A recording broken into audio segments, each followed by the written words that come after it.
Hello again, we've got to chapter 16 of Harry Potter, and this one's called Through the Trapdoor. In years to come, Harry would never quite remember how he had managed to get through his exams when he half expected Voldemort to come bursting through the door at any moment. Yet the days crept by, and there could be no doubt that Fluffy was still alive and well behind the locked door. It was swelteringly hot, especially in the large classroom where they did their written papers. They'd been given special new quills for the exams, which had been bewitched with an anti-cheating spell. They had practice exams as well. Professor Flitwick called them one by one into his class to see if they could make a pineapple tap dance across a desk. Professor McGonagall watched them turn a mouse into a snuff box. Points were given for how pretty the snuff box was, but taken away if it had whiskers. Snape made them all nervous, breathing down their necks while they tried to remember how to make a forgetfulness potion. Harry did the best he could, trying to ignore the stabbing pains in his forehead which had been bothering him ever since his trip into the forest. Neville thought Harry had a bad case of exam nerves because Harry couldn't sleep. But the truth was that Harry kept being woken by his old nightmare, except that it was now worse than ever because there was a hooded figure dripping blood in it. Maybe it was because they hadn't seen what Harry had seen in the forest, or because they didn't have scars burning on their foreheads, but Ron and Hermione didn't seem as worried about the stone as Harry. The idea of Voldemort certainly scared them, but he didn't keep visiting them in dreams, and they were so busy with their revision that they didn't have much time to fret about what Snape or anyone else might be up to. Their very last exam was History of Magic, 1 hour of answering questions about batty old wizards who'd invented self-stirring cauldrons, and they'd be free for a whole wonderful week until their exam results came out. When the ghost of Professor Binns told them to put down their quills and roll up their parchment, Harry couldn't help cheering with the rest. "That was far easier than I thought it would be," said Hermione as they joined the crowds flocking out into the sunny grounds. "I needn't have learnt about the 1637 Werewolf Code of Conduct or the uprising of Elfric the Eager." Hermione always liked to go through their exam papers afterwards, but Ron said this made him feel ill. So they wandered down to the lake and flopped under a tree. The Weasley twins and Lee Jordan were tickling the tentacles of a giant squid, which was basking in the warm shallows. "No more revision," Ron sighed happily, stretching out on the grass. "You could look more cheerful, Harry. We've got a week before we find out how badly we've done. There's no need to worry yet." Harry was rubbing his forehead. "I wish I knew what this means," he burst out angrily. "My scar keeps hurting. It's happened before, but never as often as this." "Go to Madame Pomfrey," Hermione suggested. "I'm not ill," said Harry. "I think it's a warning. It means danger's coming." Ron couldn't get worked up. It was too hot. "Harry, relax. Hermione's right. The stone's safe as long as Dumbledore's around. Anyway, we've never had any proof that Snape found out how to get past Fluffy. He nearly had his leg ripped off once. He's not going to try it again in a hurry. And Neville will play Quidditch for England before Hagrid lets Dumbledore down." Harry nodded, but he couldn't shake off a lurking feeling that there was something he'd forgotten to do, something important. When he tried to explain this, Hermione said, "That's just the exams. I woke up last night and was halfway through my Transfiguration notes before I remembered we'd done that one." Harry was quite sure the unsettled feeling didn't have anything to do with work. He watched an owl flutter towards the school across the bright blue sky, a note clamped in its mouth. Hagrid was the only one who ever sent him letters. Hagrid would never betray Dumbledore. Hagrid would never tell anyone how to get past Fluffy. Never. But... Harry suddenly jumped to his feet. "Where are you going?" said Ron sleepily. "I've just thought of something," said Harry. He'd gone white. "We've got to go and see Hagrid now." "Why?" panted Hermione, hurrying to keep up. "Don't you think it's a bit odd," said Harry, scrambling up the grassy slope, "that what Hagrid wants more than anything else is a dragon, and a stranger turns up who just happens to have an egg in his pocket? How many people wander around with dragon eggs if it's against wizard law? Lucky they found Hagrid, don't you think? Why didn't I see it before? What are you on about? Said Ron. But Harry, sprinting across the grounds towards the forest, didn't answer. Hagrid was sitting in an armchair outside his house. His trousers and sleeves were rolled up and he was shelling peas into a large bowl. Hello, he said, smiling. Finished your exams? Got time for a drink? Yes, please, said Ron, but Harry cut across him. No, we're in a hurry, Hagrid. I've got to ask you something. You know that night you won Norbert. What did the stranger you were playing cards with look like? Dunno, said Hagrid casually. He wouldn't take his cloak off. He saw the three of them look stunned and raised his eyebrows. It's not that unusual. You get a lot of funny folk in the Hog's Head. That's the pub down the village. Might have been a dragon dealer, mightn't he? I never saw his face. He kept his hood up. Harry sank down next to the bowl of peas. What did you talk to him about, Hagrid? Did you mention Hogwarts at all? Might have come up, said Hagrid, frowning as he tried to remember. Yeah, he asked what I did, and I told him I was gamekeeper here. He asked about the creatures I look after, so I told him, and I said what I always really wanted was a dragon, and then I can't remember too well because he kept buying me drinks. Let's see, yeah. Then he said he had the dragon egg, and we could play cards for it if I wanted. But he had to be sure I could handle it. He didn't want it to go to any old home. So I told him after Fluffy, a dragon would be easy. And did he seem interested in Fluffy? Harry asked, trying to keep his voice calm. Well, yeah. How many three-headed dogs do you meet, even round Hogwarts?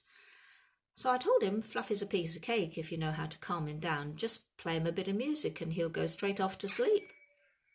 Hagrid suddenly looked horrified. I shouldn't have told you that, he blurted out. Forget I said it. Hey, where are you going? Harry, Ron and Hermione didn't speak to each other at all until they came to a halt in the entrance hall, which seemed very cold and gloomy after the grounds. We've got to go to Dumbledore, said Harry.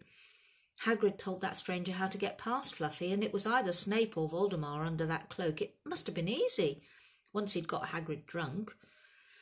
I just hope Dumbledore believes us. Firenze might back us up if Bane doesn't stop him. Where's Dumbledore's office? They looked around as if hoping to see a sign pointing them in the right direction. They'd never been told where Dumbledore lived, nor did they know anyone who'd been sent to see him. We'll just have to... Harry began, but a voice suddenly rang across the hall. What are you three doing inside? It was Professor McGonagall carrying a large pile of books. We want to see Professor Dumbledore, said Hermione, rather bravely, Harry and Ron thought. See Professor Dumbledore? Professor McGonagall repeated, as though this was a very fishy thing to want to do. Why? Harry swallowed. Now what? It's sort of secret, he said, but he wished at once he hadn't, because Professor McGonagall's nostrils flared. Professor Dumbledore left 10 minutes ago, she said coldly. He received an urgent owl from the Ministry of Magic and flew off for London at once. He's gone, said Harry frantically. Now? Professor Dumbledore is a very great wizard, Potter. He has many demands on his time. But this is important. Something you have to say is more important than the Ministry of Magic, Potter. Look, said Harry, throwing caution to the winds. Professor, it's about the Philosopher's Stone. Whatever Professor McGonagall had expected, it wasn't that. The books she was carrying tumbled out of her arms, but she didn't pick them up. How do you know? She spluttered. Professor, I know that someone's going to try and steal the stone. I've got to talk to Professor Dumbledore. She eyed him with a mixture of shock and suspicion. Professor Dumbledore will be back tomorrow, she said finally. I don't know how you found out about the stone, but rest assured no one can possibly steal it. It's too well protected. But Professor... Potter, I know what I'm talking about, she said shortly. She bent down and gathered up the fallen books. I suggest you all go back outside and enjoy the sunshine. But they didn't. It's tonight, said Harry, once he was sure Professor McGonagall was out of earshot. Snape's going through the trapdoor tonight. He's found out everything he needs, and now he's got Dumbledore out of the way. He sent that note. I bet the Ministry of Magic will get a real shock when Dumbledore turns up. But what can we... Hermione gasped. Harry and Ron wheeled round. Snape was standing there. Good afternoon, he said smoothly. They stared at him. You shouldn't be inside on a day like this, he said with an odd, twisted smile. We were, Harry began without any idea of what he was going to say. You want to be more careful, said Snape. Hanging around like this, people will think you're up to something. And Gryffindor really can't afford to lose any more points, can they? Harry flushed. They turned to go back outside, but Snape called them back. Be warned, Potter. Any more nighttime wanderings, and I will personally make sure you are expelled. Good day to you. He strode off in the direction of the staff room. Out on the stone steps, Harry turned to the others. Right, here's what we've got to do, he whispered urgently. One of us has got to keep an eye on Snape. Wait outside the staff room and follow him if he leaves it. Hermione, you'd better do that. Why me? It's obvious, said Ron. You can pretend to be waiting for Professor Flitwick, you know. He put on a high voice. Or, Professor Flitwick, I'm so worried. I think I got question 14b wrong. Oh, shut up, said Hermione, but she agreed to go and watch out for Snape. And we'd better stay outside the third-floor corridor, Harry told Ron. Come on. But that part of the plan didn't work. No sooner had they reached the door separating Fluffy from the rest of the school than Professor McGonagall turned up again, and this time she lost her temper. I suppose you think you're harder to get past than a pack of enchantments, she stormed. Enough of this nonsense. If I hear you come anywhere near here again, I'll take another 50 points from Gryffindor. Yes, Weasley, from my own house. Harry and Ron went back to the common room. Harry had just said, at least Hermione's on Snape's tail, when the portrait of the fat lady swung open and Hermione came in. I'm sorry, Harry, she wailed. Snape came out and asked me what I was doing. So I said I was waiting for Flitwick, and Snape went to get him, and I've only just got away. I don't know where Snape went.